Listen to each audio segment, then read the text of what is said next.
예수님이 제자들에게 친히 가르쳐 주신 기도를 보면 우리를 시험에 들게 하지 마시옵고 다만 악에서 구하시옵소서라는 간구가 있습니다. 에덴 동산에서 최초의 인간이 사탄의 시험에 넘어가 타락한 이후에 지금까지 모든 인류가 당하는 문제는 사탄의 시험이었습니다. 실제로 이 땅에 어떤 인간도 사탄의 유혹에서 제외되는 사람은 단 한 사람도 없습니다. 지금도 모든 사람들은 이 마귀가 뿌려놓은 악의 영향력 아래에 있습니다. 그것은 저나 여러분도 예외가 될 수 없습니다. 오늘 본문에서 예수님이 마귀의 시험을 받으시는 장면이 나옵니다. 예수님의 공생애를 시작하는 첫 번째 행동으로 세례를 받으시고 바로 그 다음에 마귀의 시험을 받으신 것입니다. 어느 누구도 예외가 되지 않는 마귀의 시험을 예수님께서 똑같이 겪으신 것입니다. 여기서 우리는 한 가지 의문을 가집니다. 우리가 시험에 들고 악에 빠지는 것은 죄인이기 때문에, 연약한 인간이기 때문에 그럴 수밖에 없다라고 하지만 예수님은 하나님의 아들이신데 어떻게 마귀에게 시험을 받으실 수 있느냐 하는 질문입니다. 이에 대한 대답은 간단합니다. 예수님이 세례를 받으신 것은 자신의 죄 때문이 아니라 우리의 죄 때문인 것처럼 예수님이 시험 받으신 것도 약하시거나 죄가 있어서가 아니라 모든 인류를 대신해서 시험을 받으신 것입니다. 근데 마태가 특별히 예수님의 시험 받으신 사건을 기록한 데는 두 가지 목적이 있습니다. 첫 번째는 온 세상의 왕이신 예수님이 공중권세 잡은 죄와 사망의 권세를 가진 사탄의 권세를 꺾고 승리하셨다는 것을 선포하는 데 있습니다. 두 번째는 예수님이 겪으신 이 유혹은 아담과 하와가 겪었던 유혹, 우리가 지금 겪는 유혹과 똑같은 모습인데 예수님이 이 유혹을 어떻게 이기실 수 있는지를 구체적으로 보여줌으로써 우리도 이러한 종류의 시험에서 능히 이길 수 있음을 보여주시기 위함입니다. 그렇다면 예수님께서 우리를 위해 겪으신 사탄의 시험이 어떤 것이며 어떻게 승리했는지를 본문을 통해서 알아보겠습니다. 오늘 본문 1절 2절 말씀입니다. 그때 예수께서 성령에게 이끌려 마귀에게 시험을 받으러 광야로 가사 40일을 밤낮으로 금식하신 후에 줄이신지라. 마가복음과 누가복음에도 똑같이 예수님의 시험 받으심을 기록하고 있는데요. 특히 마가복음에는 좀 더 강력하게 표현하고 있습니다. 성령이 곧 예수를 광야로 몰아내신지라. 다른 복음서에서는 성령께서 인도하셨다 이렇게 했지만 마가복음은 몰아냈다 이렇게 기록하고 있습니다. 이 세례와 시험이라는 이 두 사건 가운데 배워야 할 것이 있습니다. 그것은 큰 은혜와 감격이 있은 후에 반드시 고난이, 시험이 뒤따라온다는 것입니다. 승리 뒤에는 시련이 있고 은혜를 체험한 후에는 시험이 기다리고 있는 것입니다. 이것은 우리 인생사에서도 배우는 진리입니다. 예수님께서 성령을 받으시고 하늘에서 하나님의 음성이 들리는 놀라운 경험을 한 직후에 성령께서는 정반대의 현장, 즉 광야로 몰아가신 것입니다. 그러므로 우리의 영적 생활에서도 사도 바울의 그런즉 선줄로 생각하곤 하는 자는 넘어질까 조심하라 했던 권면처럼 늘 깨어 있어야 합니다. 우리가 서 있다고 생각하는 그때 마귀는 우리를 유혹하게 되는 것입니다. 하늘의 높은 경험을 한 후에 땅의 비참한 사건으로 갈 수 있기 때문입니다. 믿음의 사람 아브라함도 하나님의 인도하심과 약속하심을 듣고 아브라함이 그 가나안 땅으로 갔지만 기근과 두려움이 찾아오는 훈련을 겪었습니다. 영광 뒤에 오는 고난은 받아야 합니다. 시험도 받아야 합니다. 광야의 세월도 겪어야 합니다. 성령 충만한 뒤에 시험이 기다린다는 것을 여러분 기억하시기 바랍니다. 성공하고 축복을 받을수록 더욱더 하나님께 가까이 나아가야 됩니다. 사업이 잘 된다고 자만하지 말아야 됩니다. 겸손히 무릎 꿇고 하나님 앞에 나아가야 됩니다. 상급학교에 진학했고 또는 직장에 진급했고 잘 될수록 두렵고 떨림으로 하나님 앞에 자신을 낮추어야 합니다. 이것만이 우리가 광야에서 시험을 이기는 비결입니다. 사도 바울은 항상 복종하여 두렵고 떨림으로 너희 구원을 이루라 라고 권면했습니다. 그리스도인에게 있어서 신앙이 쉬는 때는 없습니다. 마귀는 우리가 성공하고 무엇인가 이루었을 때 그때를 노리며 그때 우리를 쓰러뜨리려 합니다. 두 번째 우리가 묵상할 것은 광야라는 장소입니다. 광야는 불편한 장소입니다. 죽음의 땅입니다. 날카로운 자갈과 바위가 노출되어 있고 들짐승이 살고 있는 곳이 광야입니다. 또한 강한 햇빛을 받으면 순식간에 찜통같이 덥고 밤이 되면 아주 추워지는 곳이 광야이며 사람 살 곳이 될 수 없습니다.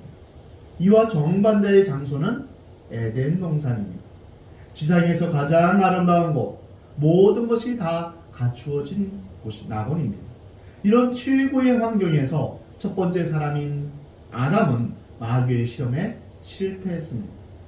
그러나 최악의 환경인 광야에서 둘째 아담이신 예수 그리스도는 마귀의 시험에서 승리하셨습니다. 여기서 우리는 성공과 실패가 좋은 환경이나 나쁜 환경에서 이루어지는 것이 아니라는 점을 배울 수 있습니다. 환경이 우리를 바꾸는 것이 아니라 사람이 문제입니다. 오히려 역경은 축복의 기회이며 승리의 자원이 될 수 있습니다. 집이 없다고 슬퍼하지 마시기 바랍니다. 예수님도 여우도 굴이 있고 공중의 새도 집이 있으되 인자는 머리 둘 곳이 없도다 라고 말씀하고 있습니다. 오늘 잘 자리가 없어서 이 집 저 집 돌아다니는 것을 슬퍼하지 않으셨습니다. 환경이 우리에게 승리를 주는 것이 아닙니다. 문제는 사람입니다. 환경을 불평하지 않고 오히려 역경과 고통을 하나님께 맡김으로 은혜를 받을 수 있는 기회로 삼는 여러분 되시기 바랍니다. 예수님은 광야에서 40일 동안 주야로 금식을 하셨습니다. 그 기간에 주님은 육체적으로 고통을 겪으면서 하나님과 깊은 교제를 가지셨습니다.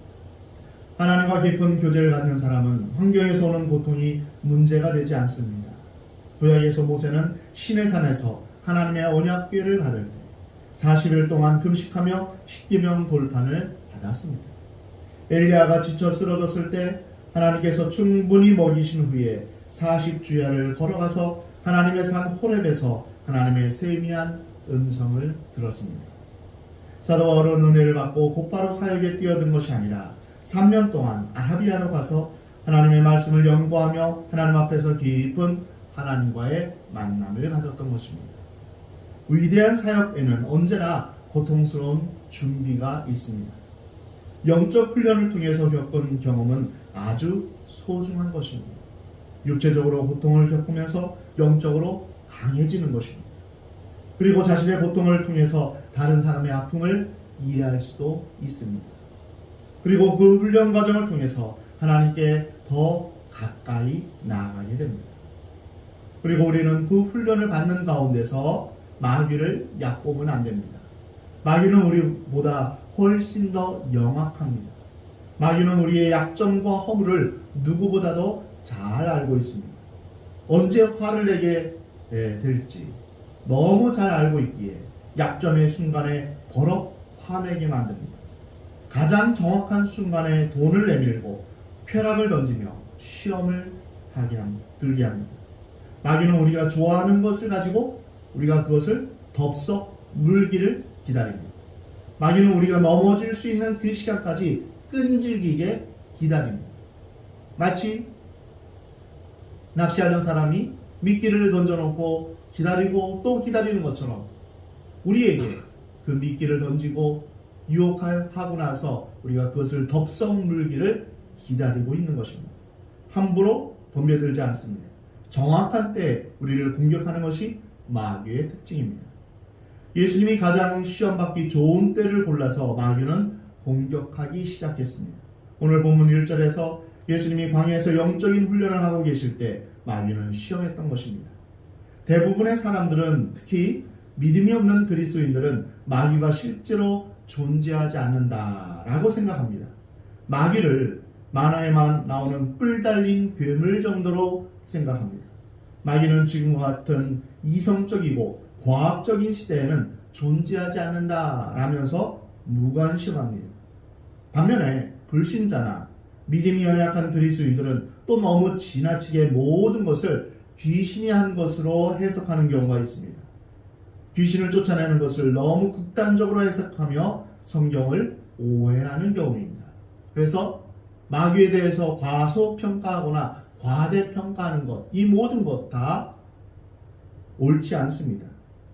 성경적인 교리에서 벗어난 마귀에 대한 잘못된 태도입니다. 본문에 나온 것처럼 분명한 사실은 마귀는 실제로 존재한다는 것입니다. 하나님께서 실제하시는 것처럼 마귀도 존재한다는 사실을 성경을 통해서 볼 수 있습니다. 그러면 마귀는 어떤 존재일까요? 마귀는 타락한 천사 루시퍼입니다. 원래 하나님을 찬양하는 천사장으로 지음을 받았지만 하나님처럼 찬양받고 싶고 하나님과 동등되고 싶어서 하나님을 대적하여 반항하다가 쫓겨난 것입니다. 마귀는 세상과 공중에 살면서 아래로는 인간을 유혹하고 위로는 끊임없이 하나님을 대적하며 반항하는, 도전하는 그러한 세력입니다. 그러나 예수 그리스도의 십자가와 부활 사건을 통해서 마귀는 완전히 참패를 당했고 최후 심판 때는 영원한 불못에서 심판받을 운명입니다. 마귀는 예수님의 탄생부터 십자가에 이르기까지 끊임없이 예수님을 대적했지만 단 한 번도 성공한 적이 없었습니다. 결국 이후에는 완전히 패하고 말 것입니다. 성경에는 마귀에 대해서 여러 별명을 말합니다.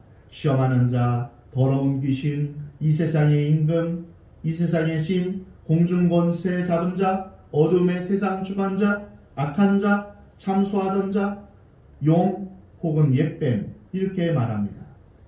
많은 현대인들은 마귀의 존재를 부인하면서도 마귀에게 고통을 당하고 있습니다. 그러나 복음을 깨달은 진정한 그리스도인들은 마귀의 존재는 인정하지만 마귀가 주는 어떠한 공격에도 자유합니다. 그들에게 마귀는 아무런 의미가 없으며 묶여있는 사자와 같습니다. 우리에게 어떤 해도 끼치지 않는 것입니다. 성경은 우리에게 마귀를 대적하라 라고 강력하게 권면합니다. 에베소서 6장 11절부터 13절 말씀입니다. 마귀의 관계를 능히 대적하기 위하여 하나님의 전신갑주를 입으라. 우리의 씨름은 혈과 육을 상대하는 것이 아니요 통치자들과 권세들과 이 어둠의 세상 주관자들과 하늘에 있는 악의 영들을 상대함이라. 그러므로 하나님의 전신갑주를 입으라. 이는 악한 날에 너희가 능히 대적하고 모든 일을 행한 후에 서기 위함이라. 그리고 베드로전서 5장에서 이렇게 말씀하십니다. 근신하라, 깨어라. 너희 대적 마귀가 우는 사자같이 두루다니며 삼킬 자를 찾나니 너희는 믿음을 굳건하게 하여 그를 대적하라 라고 말씀하십니다.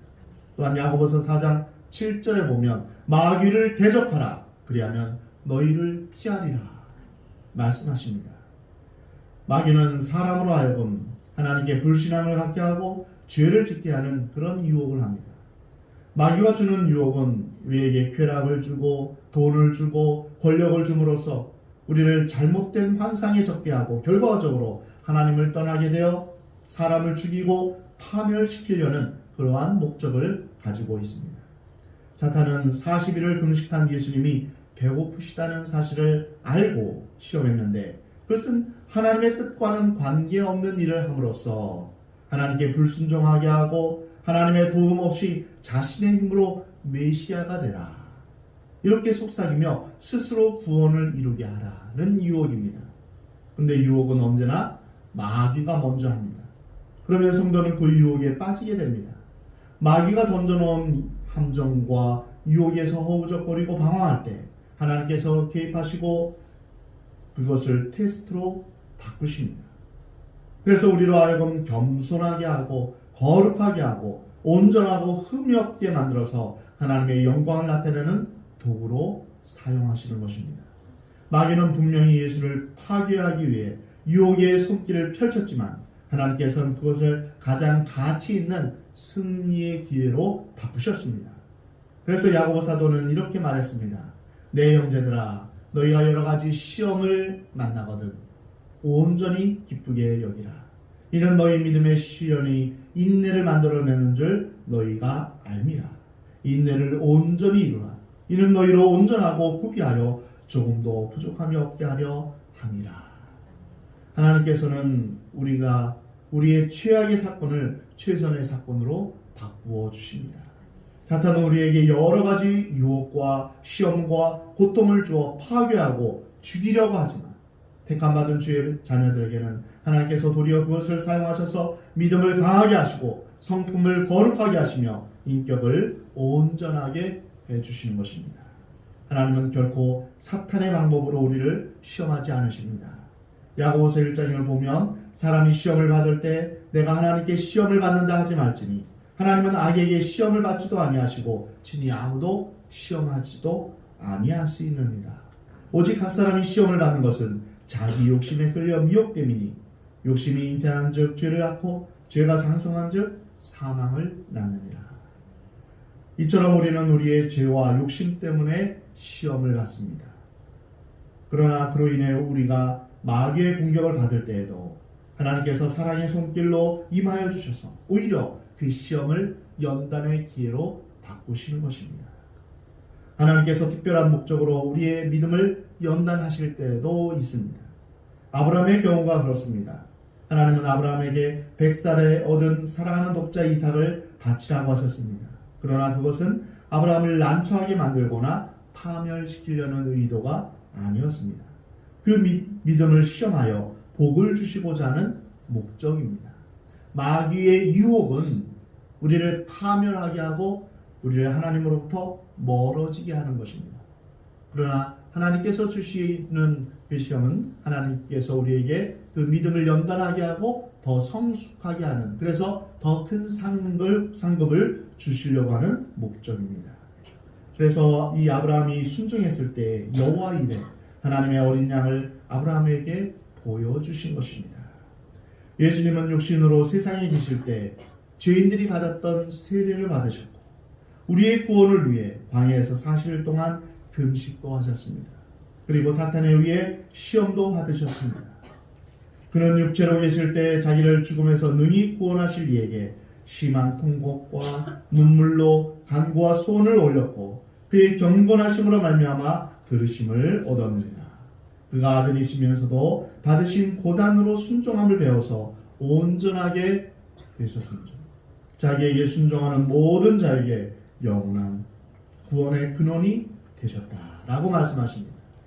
사랑하는 성도 여러분, 하나님의 아들이시고 또한 하나님 자신이 있었던 예수님이 육신의 몸을 입으셨을 때는 시험을 받으실 수밖에 없었고 육신의 고통을 겪으실 수밖에 없었습니다.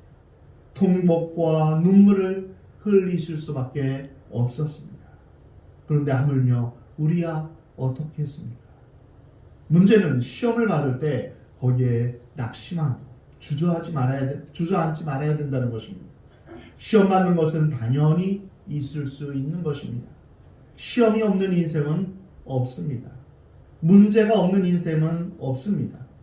중요한 것은 믿음의 주요 또 온전케 하시는 예수님을 얼마나 바라보느냐에 있습니다. 승리하신 예수님을 본받아서 우리도 또한 시험에서 승리하게 될 줄 믿으시기 바랍니다. 그리하여 하나님의 영광에 우리 모두 참여하는 은혜가 있기를 하나님은 원하십니다. 예수님이 가장 완전한 인간이 될 수 있었던 것은 하나님의 말씀에 철저하게 자기 자신을 순종함으로써 하나님이 가장 원하셨던 모습을 나타내셨기 때문입니다. 예수님은 하나님의 말씀에 복종하심으로써 하나님의 의를 나타내셨고 마귀의 시험을 이기셨으며 사망의 권세까지 깨뜨리셨습니다. 마귀는 우리를 향하여 시험하기를 하나님의 뜻이 중요한 게 아니야. 하나님을 믿어봐야 별 수 없어. 하나님께 순종하는 것은 고리타분하고 재미가 없어 라고 유혹합니다. 그리고 마귀는 우리 인간이 완전해지려면 내가 가진 모든 능력을 발휘해봐 이렇게 말합니다. 요즘 많은 히어로들, 영웅들이 나오는데요. 그 모든 영웅들은 이제 힌두교적인 문화에서 너도 신이 될 수 있다. 너도 하나님이 될 수 있다. 그래서 각자 초능력을 가져서 다른 이제 연약한 인간들을 돕는 일들을 하게 됩니다. 한 사람 한 사람이 다 하나님이 되는 것이에요. 그러면서 말하기를 너도 하나님이 될 수 있어. 내가 내 스스로 돕는 것이 중요해. 이렇게 말합니다.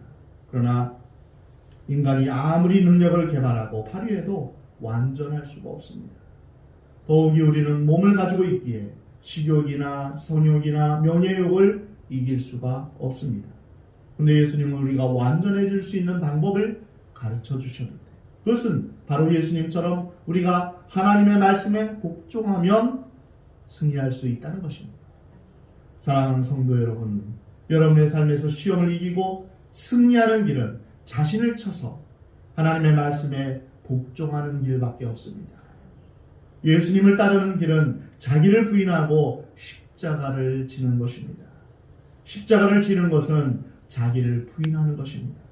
내 뜻, 내 방법, 내 고집, 내가 원하는 시간, 내가 주인 되고자 하는 그 마음을 내려놓아야 합니다. 마귀는 지금도 내 마음대로 살아. 내 인생을 살아. 내 인생은 내 거야. 네 인생은 네 거야. 네가 원하는 대로 살아. 내가 하나님 같이 될 수 있어. 이렇게 유혹합니다. 예수님은 우리에게 완전한 자유와 기쁨을 되찾는 비결을 우리에게 말씀하고 있습니다. 그것은 우리의 욕망과 야망을 하나님의 말씀에 쳐서 복종시키는 것입니다. 하나님 안에 있을 때 진정한 기쁨과 자유가 있는 것입니다. 그러면 우리도 하나님이 기뻐하시는 온전한 인간의 모습을 갖출 수 있으며 소중한 우리 자신을 되찾을 수 있습니다. 우리의 진정한 정체성은 바로 하나님과의 관계에서 오는 것입니다. 너는 내 사랑하는 아들이요 내 기뻐하는 자라. 하나님께서 우리에게 그렇게 말씀하실 때 우리의 참된 자와 정체성이 여기에서 오는 것입니다. 하나님을 떠나 하나님께 불순종하며 또한 하나님과 관계없이 살아가는 그 모든 것은 바로 마귀의 유혹에서 시작되는 것입니다.